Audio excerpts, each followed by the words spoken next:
سلام سلام بيتسب كما يتخونوا كما لهم دحنا ديهم كما كانكم دحان ديكم لمون كم تلمودوز محاورو ميديا عزرارو تزخون قدات كنرينا سنجل كاسر حدار كاسما كما قول لهم جنرال تادس ورده زولو كما قال لهم وطعت متجدد يمسلها البريزيدنت صفت بيتون لما قطعت الكورسن من وانيه كما قول هذا شعبي بزعبات يدافرو زولتو سابني مجلس በነጻነት የመጻፍ እስኪ መታፈን ይቅር እንደ ልብ ሲባል ወደ ስድብ ማንነት ከመጎን ሐንተን እስቲ ቲክቶከር አርሳ አጥፊያ እጅግ አሳዛኝ የሆነ ዜና ነው። ነፍስ ይማርልን። ለሰዎች የምንሰጣቸው እያንዳንዱ አስተያየቶች፣ ኮሜንቶች እንዲሁም በውስጥ በኩል የምናስተላልፋቸው መልእክቶች በሰዎች ከመጎን አዶናይ በዛዕባ ቃሉ ቡቲክ ዞሎ ታችኋል። ስለ ሰው ቀድጄ ልልበሰው አለ ቃሉ ቡቲክ። የቃሉ ቡቲክ ወንድሜን ስኬት የተመኘውና የቀናው የመሰላችሁ ሰዎች ታሳዝኑኛላችሁ በጣም የእናንተ ከመጎን አሁን ከዛናጉዕን ከህድስን ዝሆሉ ቪዲዮታት ተዘጋጅዮም እንየው። ዝስነ ስርዓት እዚ ኦርቶዶክስ አይወክል እሺ፣ ቤተክርስቲያን አይወክል፣ ኦርቶዶክስ ላይ አይወክል። ዲያቆን ስለልኾነስ ድንግል ምንታን ክትኾን ህፃን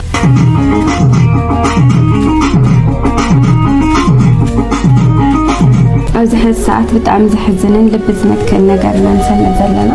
ኣብ ስዑድ ዓረብ ዝርከቡ ኣብ እስሬት ዘለዉ ኣሕዋትና ብጣዕሚ ዓብዪ ችግር ከም ዘለዎ ንሰምዕ ኣለና። ወልድሽ ባይዘወይ ወልድሽ ሓውና በኺኡ እዩ በኺኡ በቲ ሰዓት ሰው ኣይተስታውሰይ በኺኡ እኮ ንብዓት ነዊዑ እኮ እዩ ኣብ ቪድዮ ለካ ኣለኹ እኮ ብደረቕ ከይኾነስ ብቪድዮስ በኺኡ ሮሩ ይኸብቡ። እሺ እዚኦምን ካልኦቶምን ክንርኢና ሰናይ ምክትታል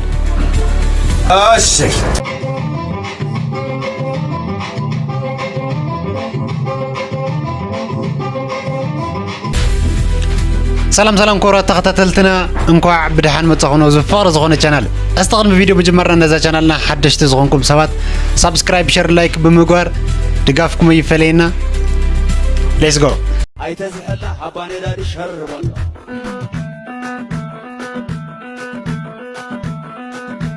معرفة ويا هس أنا تموت تستبكرها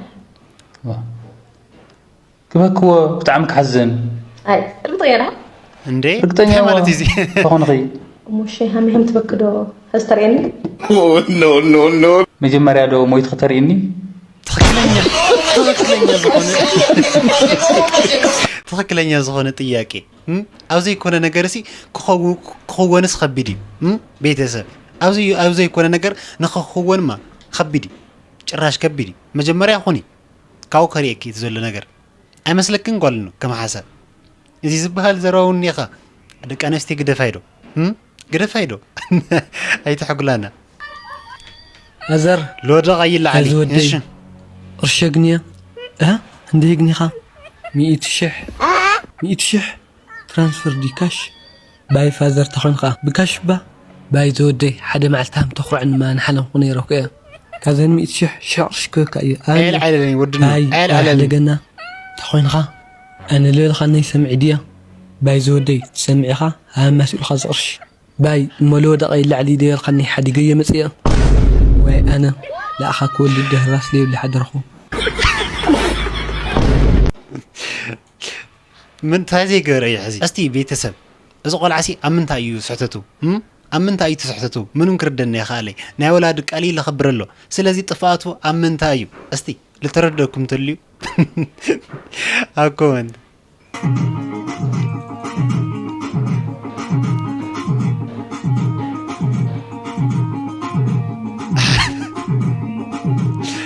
انت اين هنحزن ناوزي لكنه انت يبهالزي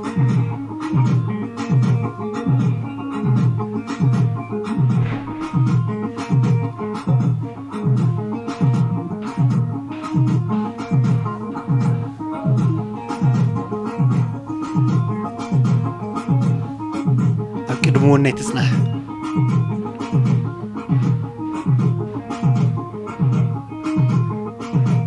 أنا حاسس أوزيس أنت أنا كنول كأشي يوم أنت أنا هول دكنو تزبالة طفيني كم نجار تزبالة طفيني أستي أوزو قد دايزي حساكم كتبوا ترى سبات بنات أيو كيف تجانوكم حساكم أو كومنت سمع هذا ماذا هذه حنت فيديو سريع أو أختي المسيركي هو الشيء هو أختي ترديتي تايكون حسكان تحمس كلام بايزوي على عالم هم مازري للس نواه حيويتي ررتي بتعميني نواه عدو يلاي همي تيلهمي لمثالي قرش لك حد من يرا مع الخوص بيلك من يا بتعمي اللي قرب نازلك ما بك ما شاء فيديو كنا سرنا الفيديو ما اول اختصار واعي يا النادك عبد بس بتشاغني مع عندي نواه مغانت اقدم يوم لعلمك رأي قرش هالنك ولاية أوصل بلا ثانية عشان شجروا لي شجروا لي فيديو كنا سرنا من تنوه بالك من تنوه بالك هذا هو على نوه بالك يلا ينزل شيء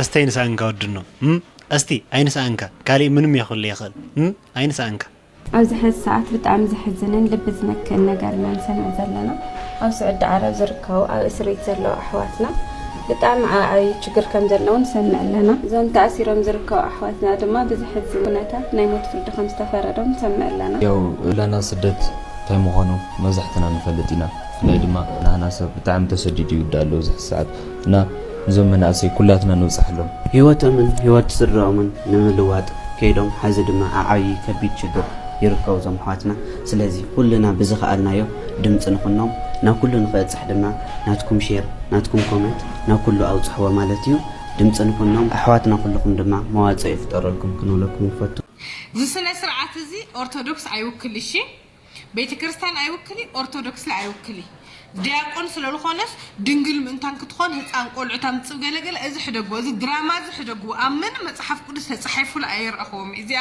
قلعزيا وشمونته ويتشعته ويعسرت عمته نتحز كعسرت عمت بلا على إخوانة تسوال عزيا أرثوذكس هيمانتنا للأجزابير للا والعسرت عمت لركب زجوج يا إيلو أي صحافلنا إلى أي مهرنا إلى زهامز الجور سبات لا حق قرو أنا لفليفة منو بقى سمع يا خالق يحزله أو تقرأ أيو أو تقول لهم ساتراش أو بقولنا للحدود فوتة العيلوني أمرك أو نزع عدد فلت سوات أنا لا بتعمي اللي شيء لخيه أبي مخاني اللي شيء لخيه كذا يمت فوتة زي اللي شيء لخيه نحق سمويا للا علشهم زاقوال زي كتملسني ولا ولدا كتمهرني بأمره بأكل برأس بخل كتعب كتبسلني بدحريو بعلى لو سنة حدر كتجبرني وأنا أرثوذكس أيوكلي زي سبزي قال عسرت عمت لا عرات تديب لبل أرثوذكس يلي يهو والله نسمع تبينا ليه تصحافة نجار تصحيفوا لونهم قال عسرت عمت أو عرات مسود تهرس للأرثوذكس يلي بقى أنا مريم أنا وي بخكل حكاية مريم زي أكلمت أنا خونتي مريم حلينهم بعلس كم يجري فقر لهم تمولدنا عاسي حلينهم مس هم يجري فقر لهم مريم بتعم تكهنا كويزي أنا مسلكم بيتسابستي يزوج دا يزوجون حساكم أو كومنت كتبوا تخليهم منا أزي كورانا ونأستي بسرعة بزعوا ولدش زولني خجوزكم ولدش باي ذا واي ولدش حونا بخيو هروي زخ بخيو بتساعد سو أي تستوصي بخيو كنا معت نويع كوي أب فيديو لك على خطوة بدأ رأيك خونس بفيديوس بخيو روري خاب بهاري بتعمي ولدش أنا أير سعيد إذا ما عدت سير سعيد إذا ولدش لو خير لا ما عدتي أير سعيد هم يقرأ الساعة بخيو نوعات بنوعات نويعو أير الساعة وعلو قنزة كيلو مارامن ناس مالت تنا يوهنا تسقع كوي هو أير السعون أنا ولدش حوي شعو النبع اللاقي زي أير الساعة إنه تيك توك كاقوهرت أو يلنيرو ندعي زي فيديو سو ياو ندعي يهلي فلتي جن بحرحزي أنا نعمت أشي حاجة زي إيدوس لك أقوهرت أنيرو نعيق كبره مو نعيق قبل مالتي أنا ولد شيء بطعمي ده خبرك هذا حوي بقونت أير السعون بمنم تعمر أهوتي أير السعون إنه بقى خندي سوات واقع خفيلة من اليوم نبعل TDF أمالاي نبعل موديل حسن نبعل شعو بتعمل في مثلي لا حزن ديو بتفيلا فريدم تبهر الله حزي يلان حزي يلان طفيع بزح يلان طفيع زلا سلام كون دس وان قبل فريدم كترفت اي صعمي بزحت ساعات يوم سلاي قصو ذا قطمت قطميا قسانه تبحال قطميا حزا فيسبوك زي صبق تبل يريعيا قصو ما حتيو بزح سبيو سبورت جيم ثانك يو نقولهم لينا على كومنت هالي خو حواتي كاب لبي لمسكن تقديسو ميكحشش او ميكحشش ያው እንደኛ ቀረባ ጊዜ ሰው ግድ ሆይን ማይ እንትን ይላ ና ኒሜጀር እሶምለ ኩሎም ያው ብሪዚ ቲዲኤፍ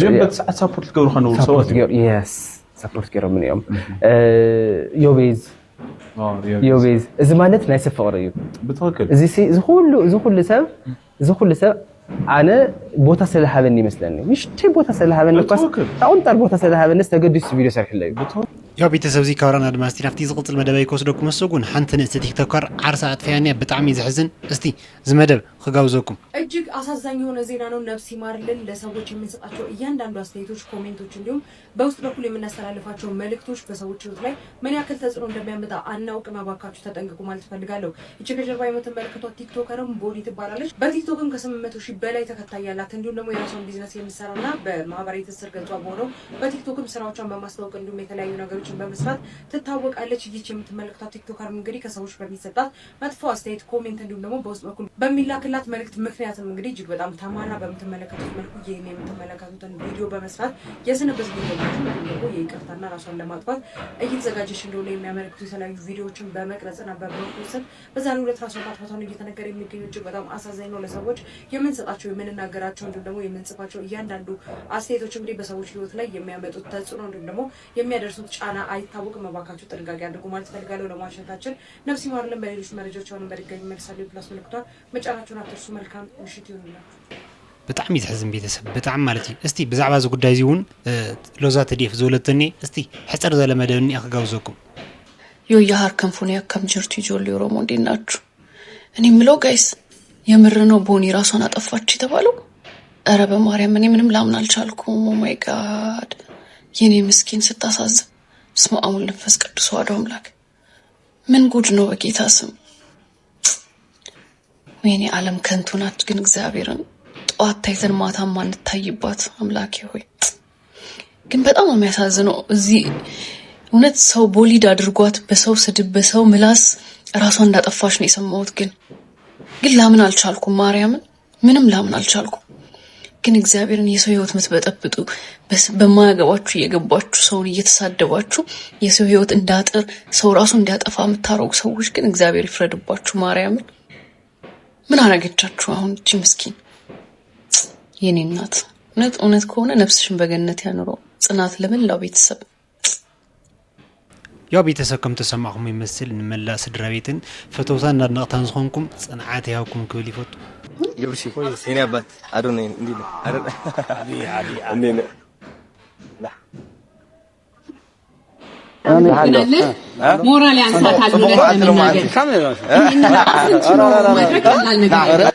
አቤት ክብር አቤት ፍቅር አቤት ትህትና ሁለቱም ጋር የሚታየው ማለት ነው በእንደዚህ አይነት ሰው መወደድ መከበር በዚህ ደረጃ ትህትናን ማግኘት ማለት ቀላል ነገር አይደለም በጣም ብዙ ስራ ያስፈልገዋል ዘማሪያችን አዶናይን በዚህ ደረጃ ትሪት ሲያደርገው ስለ መኪናው አይደለም ስለተደረገለት ነገር አይደለም አዶናይን ልቡን አውቆታል ያውቀዋል ከዚህ በፊትም የተወሰነ መድረክ ላይ ስለ አዶናይ ሲያወራ ያለውን ስሜት ተረድቼዋለሁኝ እኔ እሱ ጋር ያለው ስሜት እኔ ጋርም ስላለ ማለት ነው ለመወደድ በመስራት አትወደዱም በነገራችን ላይ ሁሉም የሚሰራው ለመወደድ ነው ለዛ ነው ፍቅር የጠፋው ግን ከልባችሁ እግዚአብሔር ቀብቷችሁ ከእግዚአብሔር መንፈስ ጋር አብራችሁ ተሰሩ እግዚአብሔር ሲሰራባችሁ እንደዚህ ክብር ታገኛላችሁና አዶናይ ባውን ሰዓት አካውንቱ በጣም ሪፖርት እየተደረገ ነው እኔ በጣም ነው የሚገርመኝ ሰይጣን ወጊያ ኦ ማይ ጋድ ላታሸንፍ ነገር በዚህ ደረጃ መዋጋትህ እኔ በጣም ነው የሚገርመኝ እና የአዶናይ ቤተሰቦች ፎርፎር ፋሚሊ ቢራቢሮ ፋሚሊ ሁላችሁም ይሄንን ቪዲዮ ያየ ሰው በሙሉ አዶናይ አካውንት ውስጥ ሄዶ ኮፒ ሊንክ የሚደረገውን ነገር በሙሉ እንድታደርጉ በትህትና ጠይቃችኋለሁ። በትህትና ነው የምጠይቃችሁ። በእውነት ነው የምላችሁ። ይህንን ውጊያ ማሸነፍ መቻል አለብን። አዶናይ ላይ የተዘመተውን ዘመቻ ማሸነፍ መቻል አለብን። ይሄው ነው። መልካም ቀን። ያው ቤተሰብ ከም ተሰማኹም ይመስል እዚ ካብራናው ናፍቲ ዝቕፅል መደበይ ኮስደኩም ስጉን አዶናይ ብዛዕባ ቃሉ ብቲክ ዝብሎኒ እስቲ ዝመደብ ጋብዘኩም። ቀናተኛ ሰው በቀናተኛ መነጽሩ ተጠቅሞ ቀናተኛ እንደሆናችሁ ይነግራችኋል። ራሱን የሚጠላ ሰው ራሱን በሚጠላበት መነጽር አይን ተጠቅሞ እናንተም እንደዛው ይመለከታችኋል። ስለ ሰው ቀድጄ ልልበሰው አለ ቃሉ ፑቲክ። የቃሉ ፑቲክ ወንድሜን ስኬት የተመኘውና የቀናው የመሰላችሁ ሰዎች ታሳዝኑኛላችሁ በጣም። የእናንተ ቅናት እኔ ላይ ያለ መሰላችሁ። እኔ አልቀናም። ለምን? ወደ ውስጥ የምመለከት ሰው ነኝ። እግዚአብሔር መንገዴን ያሳየኝ ሰው ነኝ። ተረዳችሁኝ? በውስጥ መንገዱን የማያቅ ሰው፣ ዓላማውን የማያቅ ሰው፣ ለምን እንደተፈጠረ የማያቅ ሰው ሁሌም ቀናተኛ ነው። ለምን? በረከቱን አያቅማ። በረከቱ እዚህ ዓለም ላይ ያለ ይመስለዋል፣ ግን እግዚአብሔር በረከቱ ለብቻውን ያስቀመጠለት ልቡን ማየት የማይችል ዓለምን ያያል። ዓለም ውስጥ ደግሞ ሰይጣን ይገኛል፣ ቅናት ይገኛል፣ ምቀኝነት ይገኛል፣ የራስህን ትተህ የሌላን መመኘት ይገኛል፣ እግዚአብሔርን ማማረር ይገኛል። ይህ ደግሞ የምድር ሲኦል ይባላል። ወንድም እህቶቼ ተማሩበት። እወዳችኋለሁ። ቻው። ያው ቤተሰብ ከም ተሰማኹም ይመስል ብዛዕባ ቃሉ ቡቲክ ዝወላ አዶናይ እዚ ካብራናውን ቤተሰብ ናፍቲ ዝቕፅል መደበይ ኮስደኩም ስጉን አዳነች አቢብ ብዛዕባ ቴዲ አፍሮ ዝወለተኒ ክጋብዘኩም። ሀሳብን የመግለጽ በነጻነት የመጻፍ እስኪ መታፈን ይቅር እንደ ልብ ሲባል ወደ ስድብ ማንነትን ማጣጣል ወደ ማጣላት ወደ ማጋጨት ወደ ጥላቻ እንደተዘዋወረ በሚገባ እናውቃለን። ይሄም አላስቆመን። ይሄም ከዓላማችን ፍንክች አላደረገን። አያምም ማለት አይደለም። ነገር ግን ጽኑ ሆነን በመንገዳችን ላይ በጽናት እየተራመድን የመጣ ነው። ያንንም ለማጣጣልና መንገድ ላይ ለማስቀረት በርካታ ጥረቶች ተደርገዋል። ነገር ግን ተያዘው መንገድ ጉዞውን ቀጥሏል ማለት ነው። ጥላቻ አጀንዳ አዲስ አበባ የኔ ናት የሚል የሁለት ጫፍ የቆሙ የተለያዩ ትርክቶችን፣ የሐሰት ትርክቶችን፣ የተሳሳቱ ትርክቶችን በማምጣት ህዝቡን ማለያየት፣ አብሮ የኖረውን ህዝብ አብሮ መቆም እንዳይችል ማድረግና እዛም እዚህም ያለውን የፖለቲካ ተኩሳት ወደዚህ ከተማም ለማስገባት ብዙ ተሰርቷል። የሚዲያ ዘመቻዎች ከሀገር ውስጥ እስከ ውጪ ተደርገዋል። በእነኚህ ሁሉ ከዓላማችን ፍንክች ያላልንም ሚዛናዊ ስለሆነ የፖለቲካ ሐሳቢያችን ሚዛናችን ላይ ነው የቆምነው። ዓላማችንን ዲፋይን አድርገን ነው የገባነውና ምክንያቱም ካልታገልነውና እየተጋፈጥን አንዳንዱንም እየቻልን ካልተሻገርነው በስተቀር በነበረው አዙሪት ውስጥ ሀገራችን ትቀጥላለች። ዛሬ ላይ በሚታይበት ወቅት በአንጻራዊነት የሐሳብ ፖለቲካው ሲንሸራሸር እናያለን። ሐሳብ ነው አይደለም ቢባልም አትሊስት በሰላማዊ መንገድ ሐሳባቸውን እያንሸራሸሩ ያሉ ቀላል አይደለም። ያው ቤተሰብ ከም ተሰማዕሙ ይመስል ናይ አዳነች አቢብ እዚ መስል እዚ ካብራናውን ቤተሰብ እስቲ ናፍቲ ናይ መወዳእታ መደበይ ይኮስደኩም። ከመቀለ ለመውጣት የምትገደድ ይመስልሃል? የፕሬዝዳንት ጽህፈት ቤቱን ለመቆጣጠር ከወሰኑ ምን ሆኜ ለማን ትቼ ነው ከመቀለ የምወጣው? ወዴት ትወጣለህ? አሚን። ከዚህ በፊት ሰዎች ከመቀለ ወጥተው ወደ ሌላ ቦታ ሄደዋል አይደል?